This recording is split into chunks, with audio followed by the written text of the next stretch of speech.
Japan, a country where the earth never truly rests. Over 1,500 earthquakes ripple through its land each year, shifting, shaking, shaping. And yet, from this ever-moving foundation has risen one of the most elegant, resilient societies the world has ever seen. Here, ancient forests guard sacred temples, and volcanoes stand like gods watching over the land. Technology hums quietly beside centuries-old traditions, and in every corner, from neon cities to whispering shrines, there's a story waiting to be uncovered. Nature doesn't just exist here, it speaks. It rumbles beneath the ground, whispers through bamboo groves, and roars across coastlines. And the people, they've learned not to fight it, but to live with it, to build alongside it. Some places in Japan are well known. Mount Fuji's perfect cone, the electric buzz of Tokyo. But beyond the postcards and tourist brochures lie wonders that even time has tiptoed around. Places that have survived fires, storms, wars, and still welcome the world with quiet grace. And don't just look, feel. Let the temples, the forests, and the mountains take you beyond the guidebooks.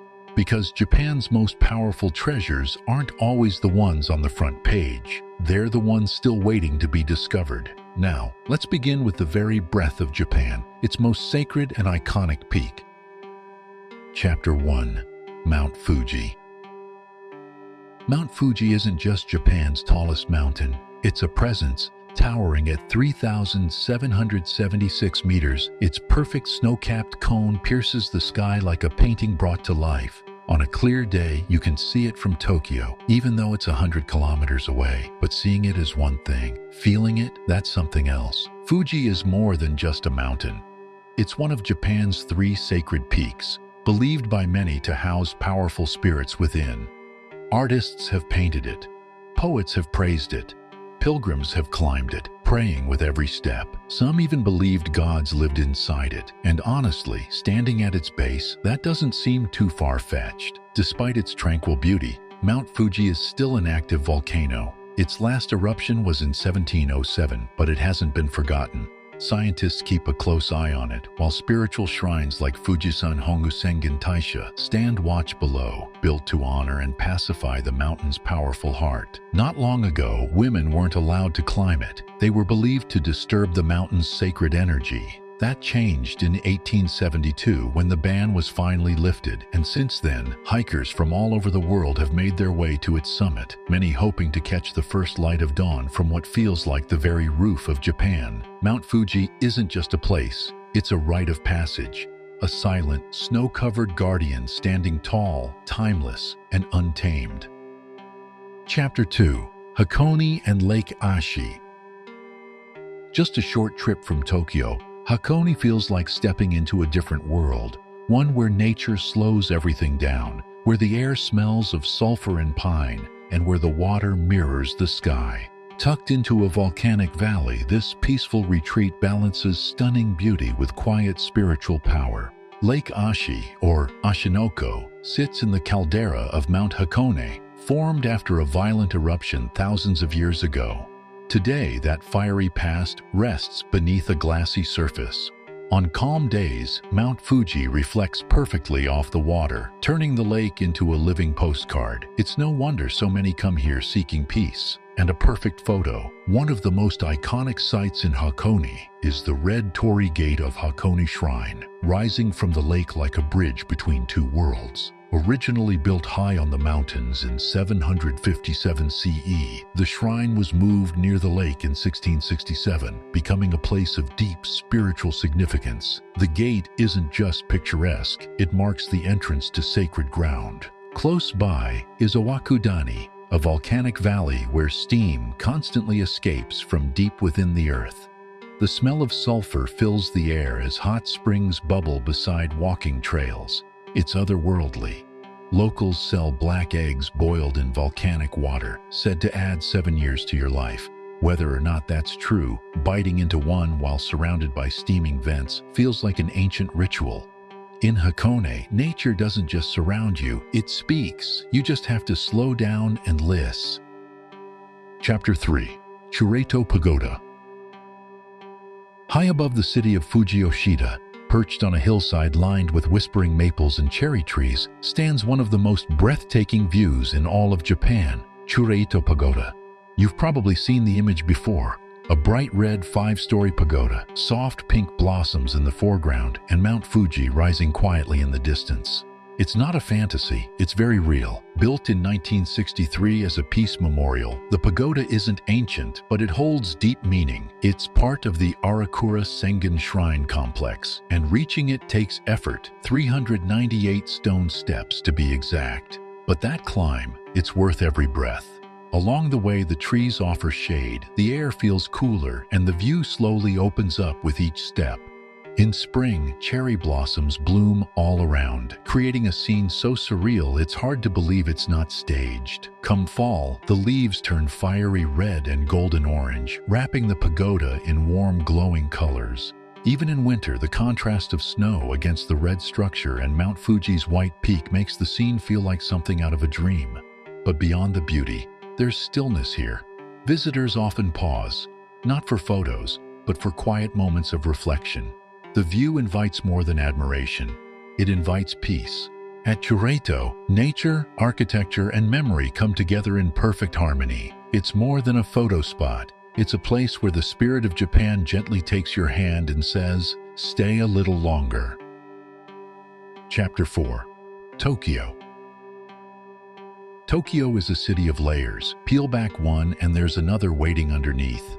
At first glance, it's all speed. Skyscrapers, bullet trains, neon signs that blink faster than thought. But take a few steps off the main roads and suddenly it's quiet. A lantern-lit alley, a centuries-old temple, a fisherman's stall still standing where a fishing village once sat. That's Tokyo. 400 years ago, this mega metropolis was just a small fishing town called Edo. That changed in 1603 when Tokugawa Ieyasu chose it as the center of his shogunate. The little port grew fast, and by the 1700s, it had over 1 million people, more than most cities in Europe at the time. In 1868, when the emperor moved in and renamed it Tokyo, meaning Eastern Capital, the city stepped fully into its destiny. Despite being rocked by earthquakes, bombings, and more than one rebirth, Tokyo always comes back stronger. Today, it's a city where a centuries-old temple like Sensoji sits just blocks from Shibuya Crossing, the busiest intersection in the world. It's not chaos, it's rhythm. You can sip matcha in a tea house built before electricity existed, then hop on a train faster than a sports car. You can walk into a 600-year-old shrine, then turn a corner and find yourself under a skyscraper. That's the magic. Tokyo isn't just a capital city. It's a bridge between time, between worlds, between what was and what's coming next. And now, time for our first trivia break. Which of the following flowers is considered the most iconic in Japan? A. Lotus. B. Plum blossom. C. Cherry blossom. D. Wisteria. Drop your answer in the comments. Chapter 5. Osaka.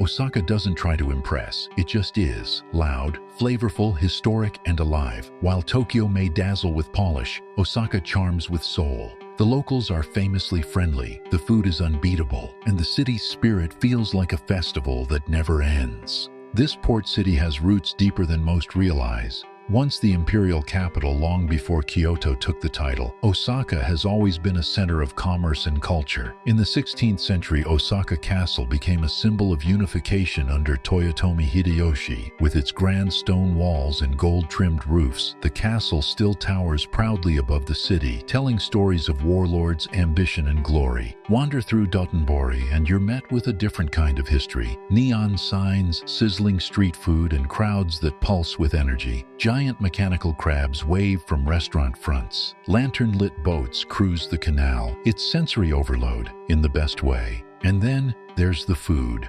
Osaka is often called Japan's kitchen, and it's easy to see why. This is the birthplace of takoyaki, crispy octopus balls, and okonomiyaki, a savory pancake layered with cabbage, meat, and whatever your heart desires.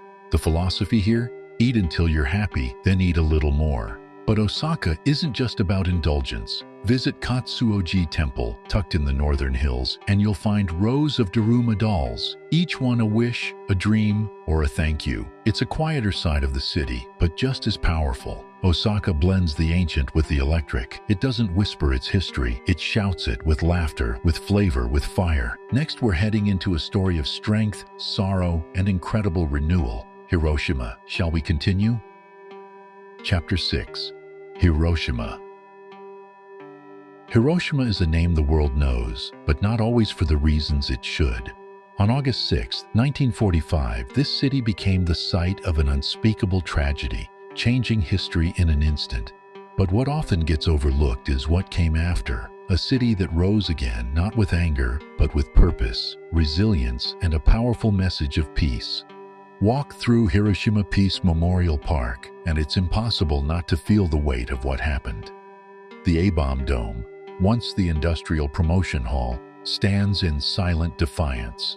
Its skeletal structure left untouched since the explosion, a haunting and sacred symbol of destruction and survival. But Hiroshima today is anything but broken. It's vibrant, hopeful, alive. Streets once leveled by the blast are now full of school children, streetcars, and rows of cherry trees. Locals gather at riverbanks, laughter echoing where silence once ruled. The Peace Memorial Museum doesn't shy away from the horror. It confronts it head-on, but it also extends an open hand, offering remembrance, understanding, and an urgent call to prevent such pain from ever happening again. Just nearby is Hiroshima Castle, rebuilt with care, and the tranquil Shukein Garden, where koi swim under weeping willows. This city doesn't hide its scars. It transforms them into lessons. Every step through Hiroshima is a reminder that peace isn't just possible, it's essential. The past echoes here, but so does a promise that from the darkest moments, light can rise again. Chapter 7. Yokohama. Just a short train ride from Tokyo, Yokohama unfolds like a different world. It's breezy, open, and soaked in sea air. But don't let the calm fool you. This city has stories written into every dock, alley, and rooftop. Back in the early 1800s, Yokohama was barely more than a sleepy fishing village. Then, in 1859, Japan opened its doors to the world after centuries of isolation, and Yokohama became one of the first international ports. From that moment on, it transformed at lightning speed, turning into a vibrant, multicultural gateway between Japan and the rest of the world. That spirit is still alive in Yokohama Chinatown, the largest in Japan. Walk through its colorful gates and suddenly the scent of steamed buns, roasted chestnuts, and sizzling noodles fills the air. It's loud, joyful, and a reminder that food is one of the best storytellers. Nearby, Yamashita Park offers a peaceful stroll along the waterfront. Locals come to relax, couples sit by the sea, and street musicians play gentle tunes against the backdrop of Yokohama Marine Tower and massive ships docked at the bay. And then there's the architecture. Western-style mansions, red brick warehouses turned into cafes and art galleries, and sleek modern skyscrapers. It's a living blend of past and future. Yokohama doesn't try to compete with Tokyo, it complements it. It's a place where cultures meet, trade thrives, and every corner feels a little more global, a little more welcoming. Chapter 8. Kyoto. Kyoto isn't loud. It doesn't demand attention. Instead, it waits for you to slow down, to listen, to feel.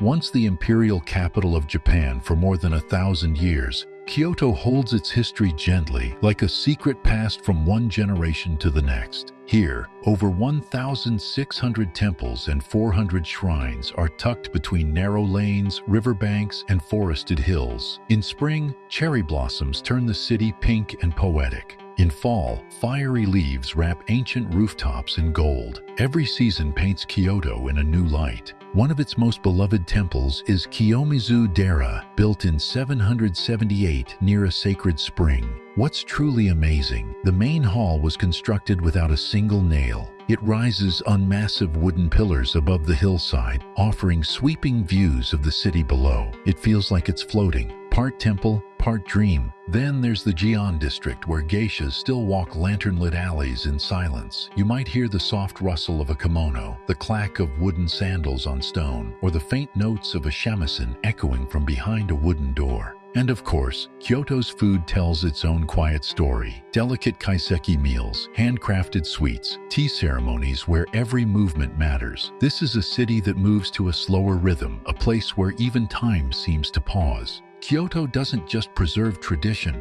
it breathes life into it. It's not a museum, it's a living, graceful poem. Chapter 9. Fushimi Inari Shrine. Just a short train ride from central Kyoto lies a place that feels pulled from a myth, Fushimi Inari Taisha. It's more than just a shrine. It's a path, a journey, a quiet conversation with the divine. And it all begins with a single step through a vermilion torii gate. Then another, and another. Soon you're surrounded by thousands of gates, each one standing as a prayer. They form tunnels that wind up Mount Inari, creating a world of shifting light and shadow. Every gate has a name inscribed, donors from across Japan who offered them in hopes of prosperity, protection, or gratitude. Some names have faded with time, others still glow bright orange in the sun. This shrine is dedicated to Inari, the Shinto god of rice, agriculture, and business success. That's why merchants and shop owners have long come here to ask for blessings. Watching over it all are the foxes, or kitsune, mysterious stone guardians believed to be Inari's messengers. They stare out from hidden corners, some holding scrolls, others keys or sacred jewels. Climbing to the summit takes about 2 hours, but it's not a race. It's a pilgrimage. Along the way, the sounds of the city fade. Only wind, birds, and the soft shuffle of other travelers remain. Shrines appear in unexpected spots, tucked into mossy clearings or perched on the edge of forested steppes. At Fushimi Inari, it's not just the destination that matters, it's every step, every gate, every silent wish along the way. Chapter 10. Koyasan. High in the misty peaks of Wakayama Prefecture, surrounded by dense cedar forests and veiled in silence, lies Koyasan, a sacred mountaintop where monks still walk by candlelight and the air itself feels ancient. Over 1,200 years ago, the revered monk Kukai, also known as Kobo Daishi, founded this spiritual center of Shingon Buddhism. Since then, pilgrims, seekers, and the spiritually curious have made their way up this hidden world, not just to see it, but to feel it. Walking through the Daemon Gate, the official entrance to Koyasan, is like stepping into a realm separate from the modern world.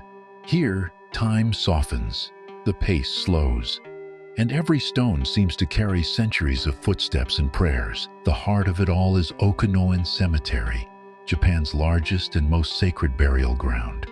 Over 200,000 tombstones rest beneath towering trees, covered in moss, guarded by silence. Some belong to samurai, others to poets, monks, or families whose names have long faded. At the end of the path lies Kobo Daishi's mausoleum, where it's believed he remains in eternal meditation, not dead, but waiting. Visitors can even stay in shukubo, traditional temple lodgings, where monks serve vegetarian meals and welcome guests to participate in morning chants or fire rituals. The experience isn't touristy, it's deeply personal. Koyasan isn't flashy, it doesn't need to be. Its power lies in its peace, its stillness, its ability to remind anyone who visits that the most meaningful journeys often happen in silence. Chapter 11. Arashiyama. Just west of Kyoto, where the city gives way to forested hills and flowing rivers, lies Arashiyama, a district that feels like it was stitched together from dreams and ancient poetry. And at its heart, the Arashiyama Bamboo Grove, one of the most enchanting places in all of Japan. Step into the grove, and the world changes. Towering bamboo stalks stretch skyward, their green leaves rustling gently in the breeze like soft whispers. The sound is delicate, almost musical, and somehow it calms even the busiest mind. Sunlight filters through the bamboo, dancing across the stone path, casting shadows that seem to move with the wind. It's peaceful here, so peaceful that even footsteps seem to hesitate. And while photos of this place are everywhere, they never quite capture the full experience. You don't just see the bamboo, you feel it. In the quiet, in the rhythm of the leaves, in the way everything seems to slow down around you. But Arashiyama isn't only about the grove. The Katsura River flows nearby, with traditional wooden boats gliding through its gentle waters. Cross the iconic Togetsukyo Bridge, and you'll find yourself surrounded by mountain views, small shrines, and even playful monkeys at the Iwatayama Monkey Park. Locals and visitors often wear kimonos here, adding to the timeless atmosphere. Some take peaceful rickshaw rides, others simply wander, letting the tranquility guide them. In Arashiyama, nature and tradition live side by side, not competing, but dancing. And for a moment, you're invited to join in.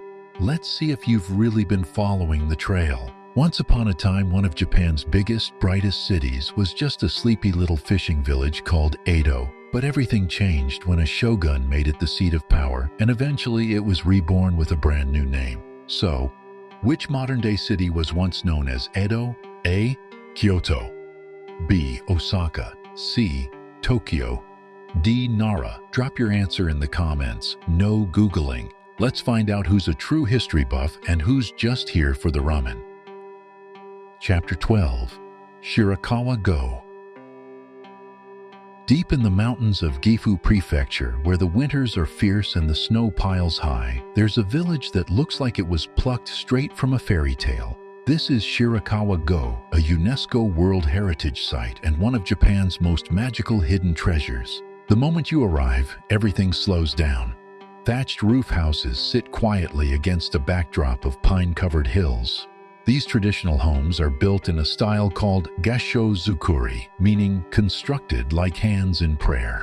And it makes sense. The steep, triangular roofs resemble palms pressed together. But they're not just beautiful, they're practical, designed to withstand the village's heavy snowfall without collapsing under the weight. Some of these houses are over 250 years old, passed down through generations. Many still function as family homes, while others welcome travelers, offering a warm fire and a glimpse into old Japanese life. Inside, the smell of burning wood, tatami mats, and home-cooked meals fills the air. In winter, the entire village transforms into a glowing snow globe. Lights illuminate the roofs, smoke rises from chimneys, and the snow sparkles under the stars. It's no wonder travelers from all over the world brave the cold to experience this moment. It feels like time stopped, just for you. But Shirakawa-go isn't just a museum. It's alive. It's a place where traditions are lived, not displayed.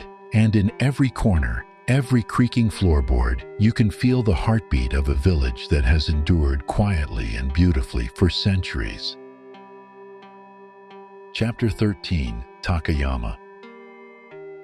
Tucked high in the Japanese Alps, surrounded by mountains that touch the clouds, sits Takayama, a town that feels like it never left the Edo period. Walking its streets is like flipping through a history book where the ink is still drying, where everything is real, lived in, and full of heart. The town's old quarter, Sanmachi-suji, is its crown jewel. Narrow wooden buildings line the cobbled streets, their dark timber facades housing sake breweries, craft shops, and cozy cafes. Some have been here for hundreds of years, run by the same families, telling their stories through craftsmanship and quiet dedication. It's not uncommon to see artisans carving wood, weaving fabric, or bottling sake just as their ancestors did centuries ago. Takayama isn't a performance, it's preservation with purpose. Back in the day, its isolation high in the mountains allowed the town to develop its own unique culture, untouched by the rapid changes that swept through the rest of Japan. Even now, that peaceful distance gives the place a rare kind of authenticity. Visit during the Takayama Festival and you'll see some of the most elaborate floats in the country, crafted with ornate detail and guided through the streets by locals in traditional dress. Lanterns glow, music plays, and the whole town seems to come alive with celebration. But even without a festival, Takayama speaks softly. It invites you to slow down, breathe the crisp mountain air, and remember a time when life moved to the rhythm of seasons, not screens. Chapter 14. Kanazawa. On the western coast of Honshu, between mountains and the sea, lies Kanazawa, a city that somehow managed to keep its soul intact while the rest of Japan rushed toward modernity. It's not loud, it doesn't beg for attention, but give it your time and Kanazawa rewards you with grace, beauty, and stories that stretch back centuries. Stroll through the Higashi-Chaya district, and the charm is immediate. Wooden tea houses with lattice windows and glowing lanterns whisper tales of geishas, silent tea ceremonies, and old money. Step inside one, and the scent of roasted tea leaves and polished wood wraps around you like a quiet hug from the past. Kanazawa is also known as a city of crafts. Gold leaf glitters on everything, from delicate chopsticks to entire temple walls. Artisans here are masters of their trade, whether it's creating kagayuzen silk, lacquerware, or hand-painted ceramics. These aren't souvenirs, they're heirlooms. But perhaps the city's crown jewel is Kenrokuin Garden, considered one of the 3 great gardens of Japan. It's a masterpiece of landscape design. Waterfalls, stone bridges, koi ponds, and plum trees laid out like a living painting. Each season paints it differently. Cherry blossoms in spring, fiery leaves in fall, snow-dusted stillness in winter. And don't forget the food. Being a coastal city, Kanazawa's seafood is fresh and flavorful, especially the Omicho market. A bustling maze of stalls where locals pick up everything from snow crab to sweet treats. Kanazawa doesn't just preserve tradition, it lives it. In every quiet alley, every teacup, every handmade detail is an invitation to slow down and savor. Okay, this one's for the architecture lovers and those who've been paying close attention to Japan's snow-covered secrets. In the mountain village of Shirakawa-go, homes aren't just built for beauty, they're built for survival. Their steep, thatched rooftops are designed to shed heavy snowfall with ease. And their shape? Let's just say, it looks like someone saying a quiet prayer to the sky. So, what is this traditional Japanese architectural style called? A. Shoinzukuri. B. Gashozukuri. C. Sukiya-zukuri. D. Minka style. Type your answer in the comments. And bonus points if you remember what gasho actually means. Chapter 15. Matsumoto. In the heart of Nagano Prefecture, nestled in a wide valley surrounded by the towering Japanese Alps, stands one of Japan's oldest and most iconic castles, Matsumoto Castle. With its striking black exterior and elegant wooden towers, it earned the nickname Karasujo, or the Crow Castle. And when you see it reflected in the still waters of its moat, it's easy to understand why. Unlike most castles built on hills, Matsumoto Castle is a hirajiro, meaning it's built on flat land. That made defense a serious challenge back in the day, but the architects rose to it.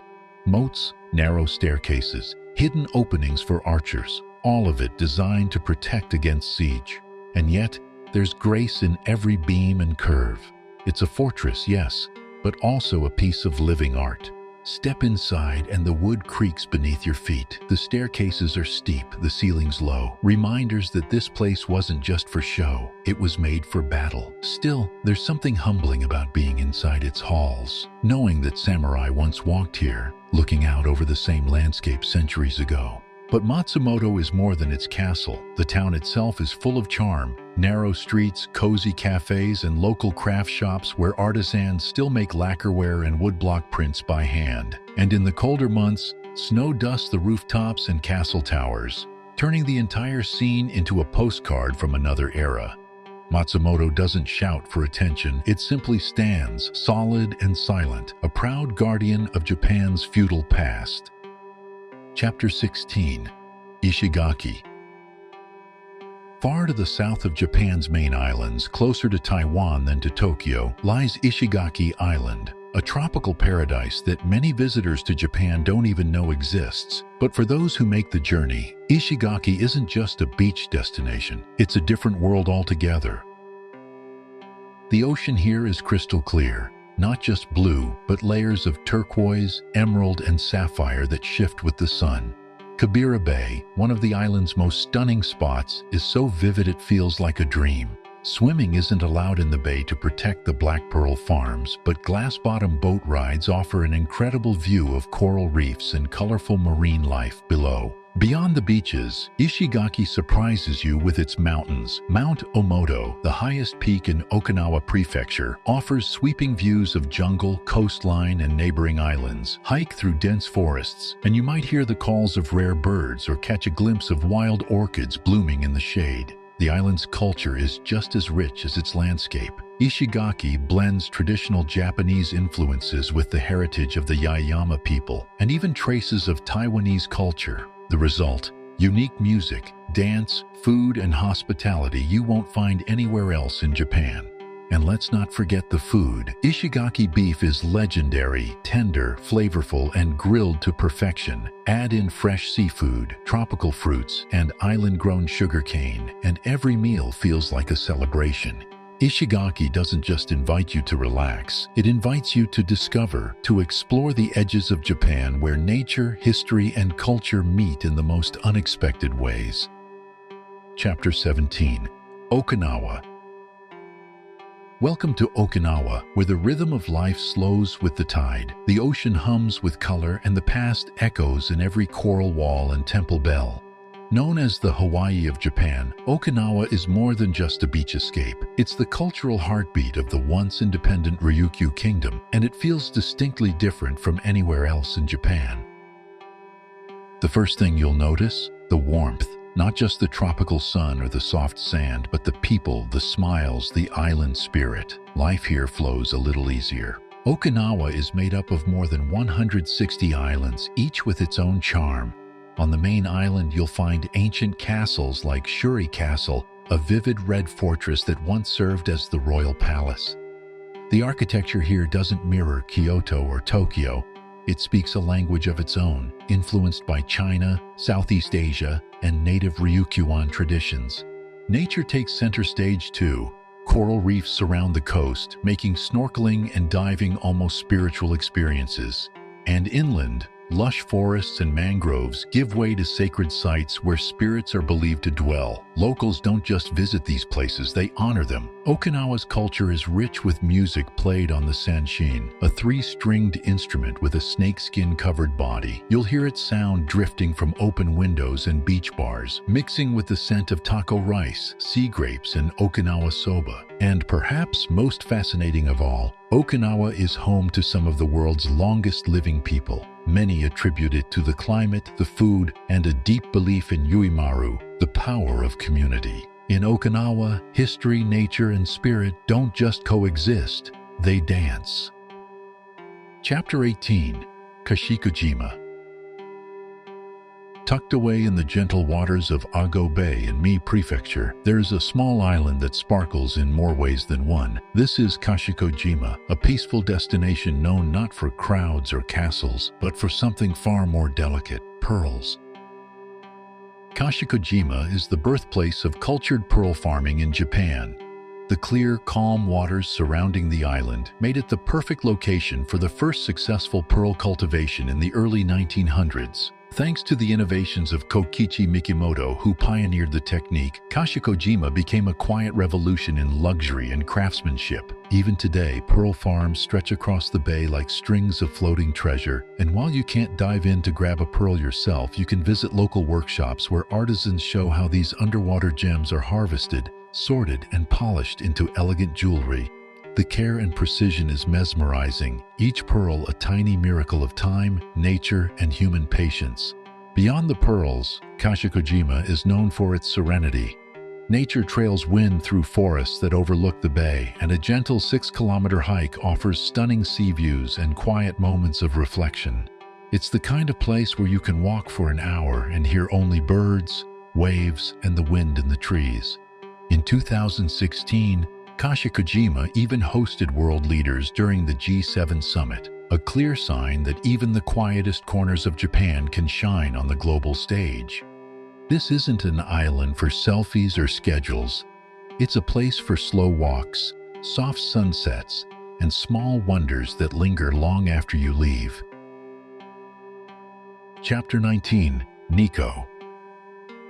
Just 2 hours north of Tokyo, hidden in the mountains of Tochigi Prefecture, lies Nikko, a city where the natural world and the spiritual realm seem to share the same breath.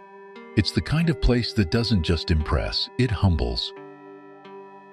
The most famous landmark here is Toshogu Shrine, built in honor of Tokugawa Ieyasu, the founder of the Tokugawa shogunate. But this isn't your average shrine. It's extravagant, almost theatrical, with intricate carvings, layers of gold leaf, and over 500 dazzling sculptures, including the famous "See No Evil, Hear No Evil, Speak No Evil" monkeys. Every inch of the complex feels alive with detail, from dragons dancing across beams to guardian lions frozen mid-roar. But Nikko's magic doesn't end with man-made beauty. It flows outward into the ancient cedar-lined paths, the misty mountains, and the sound of water everywhere you go. The nearby Kigon Falls, one of Japan's most celebrated waterfalls, crashes down nearly 100 meters into a canyon, sending up a fine mist that shimmers in the light. Visit in autumn, and the fiery red and gold leaves turn the whole landscape into a living painting. And for those seeking quiet contemplation, Lake Chuzenji offers serene views and walking trails that feel like stepping into another time. There's something about Nikko that invites reflection on history, on nature, on life. Locals say, "Never say Kekko, I'm satisfied," until you've seen Nikko. And they're right. Chapter 20. Mount Myoko. Rising quietly in Niigata Prefecture, Mount Myoko doesn't always make the travel lists, but for those who discover it, the reward is unforgettable. This ancient volcano, sometimes called Ichigo Fuji for its resemblance to Mount Fuji, tells stories not just through its shape, but through its very earth. Mount Myoko last erupted around 4,300 years ago, leaving behind a massive caldera that now cradles peaceful towns, onsen resorts, and dense forests. The volcano may be resting, but its soul still breathes. Fumaroles near the summit hiss quietly, releasing steam like whispers from deep underground. The mountain reaches 2,454 meters above sea level, offering sweeping views across the Japanese Alps and out to the Sea of Japan. Hikers are rewarded with untouched trails, alpine flowers, and cool mountain air that feels purer than anywhere else. And in the colder months, Akakura Onsen and Suganohara Ski Resort transform the region into a snowy wonderland, perfect for skiers, snowboarders, and anyone craving hot springs after a day on the slopes. But beyond the outdoor adventure, there's something more poetic here. Myoko has inspired songs sung by children in the Joetsu region, and its former name, Mount Koshinoaka, was believed to bring good luck. Local legends still linger in the valleys and forests, speaking of protective spirits and sacred places tucked away from the modern world. Mount Myoko doesn't demand attention. It simply exists, strong, quiet, and full of hidden wonder. It's the kind of mountain that stays with you long after the hike is over. Let's tune into the rhythm of the islands. In Okinawa, music isn't just a soundtrack, it's woven into everyday life. You'll hear it drifting from beach cafes, family gatherings, and quiet village streets. And leading that melody is a unique instrument with just 3 strings, often wrapped in snakeskin and full of soul. So tell us, what's the name of this traditional Okinawan instrument? A. Shamisen. B. Sanshin. C. Koto. D. Biwa. Drop your answer in the comments. And no pressure, but the ancestors are listening. Next up, Wakayama, where ancient trails and sacred spirits await. Chapter 21. Wakayama. Just an hour from the buzz of Osaka lies a place that feels completely untouched by time, Wakayama. It doesn't shout for attention. Instead, it whispers through temple bells, rustling pines, and the quiet footsteps of pilgrims who have walked these paths for over 1,000 years. Wakayama is best known for the Kumano Kodo, a network of sacred pilgrimage trails that wind through ancient forests, past rivers, waterfalls, and moss-covered shrines. These routes have been walked for centuries by emperors, monks, and seekers in search of peace and connection. Even today, visitors from around the world come to walk the same paths, often in silence, letting nature guide them inward. At the heart of this spiritual journey are the three grand shrines of Kumano: Kumano Hongu Taisha, Kumano Nachi Taisha, and Kumano Hayatama Taisha. Each one is wrapped in legends, from gods descending to earth to sacred trees that have stood since Japan's earliest days. The nearby Nachi Falls, Japan's tallest waterfall, crashes beside a bright vermilion pagoda, a scene so striking it almost doesn't feel real. Wakayama is also home to Wakayama Castle, a hilltop fortress surrounded by cherry trees and serene beaches like Shirahama, where hot springs bubble beside the sea. But what makes Wakayama truly special isn't just its history or scenery, it's the feeling, a sense that something sacred lingers in the air, in the stones, in the silence between footsteps. In Wakayama, the line between the divine and the everyday disappears. Chapter 22. Kamakura, where samurai dreams took shape. Kamakura isn't just a coastal town, it's the birthplace of a revolution.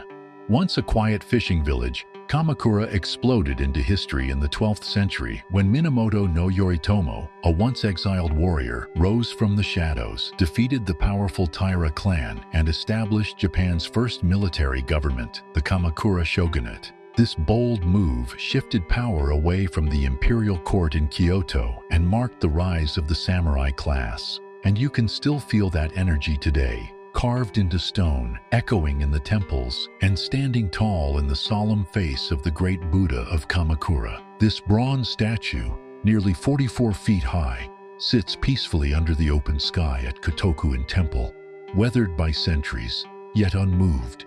It's not just a monument. It's a presence. Standing before it, everything feels smaller, quieter, more grounded. But Kamakura's beauty isn't limited to its past. Walk through the Tsurugaoka Hachimangu Shrine, dedicated to the samurai protector god, and you'll find locals still coming to offer prayers, tie wishes to trees, and take part in seasonal festivals that light the town with music and tradition. And then there's the sea. Kamakura's beaches draw surfers and sunseekers today, but centuries ago, those waves brought in ships, goods, and the spirit of change.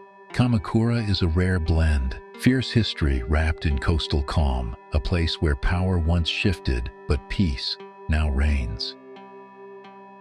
Chapter 23. Kobe. Kobe is a city that knows how to stand back up. In 1995, a massive earthquake struck just before sunrise, leveling buildings, collapsing highways, and claiming over 6,000 lives. The Great Hanshin earthquake left the city shaken to its core. But Kobe didn't crumble, not in spirit. It rebuilt, stronger and kinder, with a deeper sense of community than ever before. Walk through the city today, and you'll see sleek skyscrapers, lively streets, and a bustling international port. But look a little closer, and you'll find quiet reminders of the past, memorials, preserved ruins, and people who still carry the story in their hearts. Every December, the city lights up for the Kobe Luminary, a glowing tribute to those lost and to the hope that rose in their place. Thousands of lanterns and light installations line the streets, creating a space that feels sacred yet full of joy. Beyond its resilience, Kobe is known for Kobe beef, of course, so tender and flavorful that it practically melts on your tongue. But there's more. The Kitano district with its European-style houses, Mount Rocco offering panoramic views over the bay, and Harborland, where modern design meets the water's edge. Kobe's strength isn't loud. It's in the way the city lives, remembers, and opens its arms to the future. It's a place where tragedy once fell, but beauty, flavor, and community rose in its place. Chapter 24. Hokkaido. Welcome to Hokkaido, Japan's northernmost island where open skies stretch for miles, forests go untouched for centuries, and the seasons paint with bold, dramatic strokes. Hokkaido isn't just a destination. It's a deep breath, a reset, and a wild invitation to explore the untamed side of Japan. This island feels like a different country altogether. The crowds thin out, the cities feel calmer, and nature takes the lead. From snow-drenched peaks in winter to fields of lavender and wheat in summer, Hokkaido doesn't do subtle. It's all in, all the time. Historically, Hokkaido is home to the Ainu, Japan's indigenous people. Their traditions, language, and spiritual beliefs are deeply tied to the land. You can learn about their culture in dedicated museums and even see Ainu performances that bring ancient stories to life through music and dance. It's a side of Japan many travelers never get to see, but one that leaves a lasting impression. Winter brings a different kind of magic. Hokkaido becomes a snowy paradise with the world-famous Sapporo Snow Festival showcasing giant ice sculptures that transform the city into a frozen art gallery. But even outside of events, the powder snow here is legendary. Niseko, Furano, and Rusutsu are some of the best ski resorts in the world. And then there's the food. Hokkaido is Japan's breadbasket, famous for dairy, seafood, and fresh produce. Think buttery crab, creamy milk, rich ramen, and sweet corn in summer. Hokkaido doesn't follow trends, it follows the rhythm of the earth. Chapter 25. Niseko. Tucked into the slopes of Mount Annupuri, the village of Niseko is what happens when raw nature meets quiet luxury. Though known internationally as one of the world's top ski destinations, Niseko is far more than snow. It's a place that offers stillness, scenery, and adventure, no matter the season. Come winter, the landscape transforms. Blanketed under meters of fine, dry powder snow, the village turns into a winter wonderland that draws skiers and snowboarders from across the globe. The snow here isn't just good, it's world-class, the kind that glides like silk under your feet. Resorts like Grand Hirafu, Annupuri, and Hanazono hum with life, but never lose their alpine charm. But Niseko doesn't hibernate when the snow melts. In summer, the mountains bloom with wildflowers, and the temperature hovers at a perfect 20 to 25 degrees Celsius. Hiking trails, cycling routes, and hidden waterfalls wait to be explored, offering peaceful escapes and postcard-worthy views at every turn. Then there's the onsen, natural hot springs scattered throughout the area. After a long day in the snow or on the trail, soaking in a steaming outdoor bath while snow falls silently around you is an experience that words can barely capture. Niseko's name, derived from the Ainu language, means river running through a cliff. It's a fitting name for a place shaped by both water and mountain, culture and calm. Whether chasing adrenaline or seeking stillness, Niseko offers something rare: the ability to feel far away, yet completely at home. Chapter 26. Sapporo, Snow Sculptures and City Soul. Welcome to Sapporo, the vibrant heart of Hokkaido. This city blends crisp alpine air with creative energy, offering a lifestyle that's both laid back and full of surprises. Whether it's your first time in Japan or your fifth, Sapporo always brings something unexpected to the table, especially if that table has a bowl of steaming miso ramen on it. Famous around the world for the Sapporo Snow Festival, the city transforms each February into a frozen wonderland. Massive sculptures, some towering as high as buildings, are carved entirely from snow and ice. Castles, creatures, pop culture icons, glowing with colored lights at night. It's not just a festival, it's an open-air art gallery sculpted by snow. But there's more to Sapporo than its winter magic. The city's layout, with wide streets and a tidy grid system, was inspired by American urban planning, giving it a unique feel compared to older, more compact Japanese cities. It's easy to navigate and filled with green spaces like Odori Park, which stretches right through the center, perfect for festivals in summer and glowing illuminations in winter. For a taste of tradition, head to the historic village of Hokkaido just outside the city, where old buildings showcase the island's pioneer days. And don't miss a trip up Mount Moiwa. At sunset, the view over the twinkling city lights and distant mountains is unforgettable. Sapporo balances modern life with mountain calm. It's fresh, it's flavorful, and like its famous snow, it leaves a lasting impression that melts slowly but never fades. Chapter 27. Lake Kawaguchi.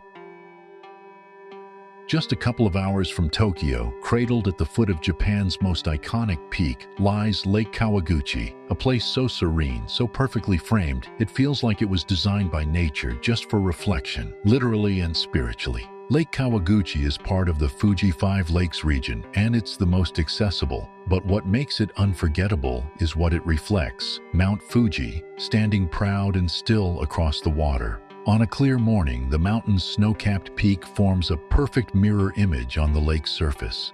It's the kind of view that stops conversations, slows footsteps, and makes even the most camera-happy travelers pause, quietly, just to take it in. But there's more here than just the view. In spring, cherry blossoms line the shores, their petals drifting like snow over the water. In autumn, the hills surrounding the lake turn brilliant shades of orange and crimson, making the scene feel like it's been lit from within. And come winter, crisp air, fewer crowds, and the most dramatic views of all. Visitors can stroll, cycle, or cruise the lake. Traditional ryokan inns dot the shoreline, offering rooms with private onsen baths and Fuji-facing windows. Artists and poets have long come here to create, to find peace, and to capture something eternal. Lake Kawaguchi doesn't shout. It reflects. It invites. It whispers. This is Japan, quiet, powerful, and breathtakingly beautiful.